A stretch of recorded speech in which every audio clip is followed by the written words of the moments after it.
ভাই আজকে নাকি হচ্ছে আমাদেরকে শীতের প্যাকেজের কালেকশন দেখাবেন ভাই। উইন্টার কালেকশন চলে আসছে, সবার চাহিদা ভাই, হিউজ কমেন্ট পাইতেছি, সবকিছু ম্যাচিং করে লাগবে ভাই। পর্দা, সিনারি, চাদর, বালিশের কভার, ফ্লোর ম্যাটটা পর্যন্ত সবকিছু ম্যাচিং করে আজকে সেই কাস্টমারের চাহিদা পূরণ হয়ে যাবে। এই যে কমফোর্টারটা ভাই, এই কমফোর্টারের সাথে ফার্স্ট অফ অল ম্যাচিং করে কি কি পাবেন এটা একটু দেখা দিই। দুইটা থাকবে বালিশের কভার, একটা থাকবে কোল বালিশের কভার, সাথে ম্যাচিং করে থাকবে কিং সাইজের একটা চাদর, এর সাথে ম্যাচিং করে থাকবে ভাই পর্দা, যেটা 5 কুচি করে দুইটা পর্দা থাকবে প্যাকেজে।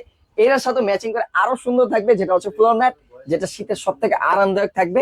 এবং এই থাকছে হচ্ছে কমফোর্টার। টোটাল 8 পিসের একটা প্যাকেজের সাথে আরো 5 পিস ফ্রি পেয়ে যাচ্ছেন। এই যে দেখেন ভাই, সম্পূর্ণ সিনারিটা থাকবে গিফট, এটার 1 টাকা দিতে হচ্ছে না। এবং একটু খুলে দেখেন না ভাই, এটার মধ্যে কি আছে, একটু কম্পিউটারটা দেখতে চাই। সুপার সফট কোয়ালিটির কমফোর্টার থাকছে এবং রং কস কালার জন্য থাকছে পাক্কা 10 বছরের গ্যারান্টি। একদমই নরম তুলতুলে জাতীয় কমফোর্টার থাকবে। এটা হচ্ছে কত পিসের সেট বললেন ভাই? 13 পিসের সেট না? এটা হচ্ছে 13 পিসের ফুল একটা সেট থাকবে। 13 পিসের সেটে হচ্ছে আপনার জাস্ট 8 পিসের টাকা পরিশোধ করবেন, আর বাকি 5 পিস সম্পূর্ণ ফ্রিতে বুঝে নিয়ে যাবেন। এবং সাইজটা দেখছেন ভাই, কিং সাইজ থাকবে, 7 ফিট বাই 8 ফিট, অনায়াসে ফ্যামিলিরে ব্যবহার করতে পারবেন। এবং এই যে দেখেন ভাই, ফুল সেটআপটা যখন আপনার বাসায় বিছাবেন, বাসার যে লুকটা টোটালি চেঞ্জ হয়ে যাবে, মনে হবে একটা হোটেল খুব সুন্দর করে সাজিয়ে আছে। এই ভাই দাম কত বেডরুম দিবেন সেটটা ভাই? আজকে পেয়ে যাবেন মাত্র 6800 টাকায় ভাই।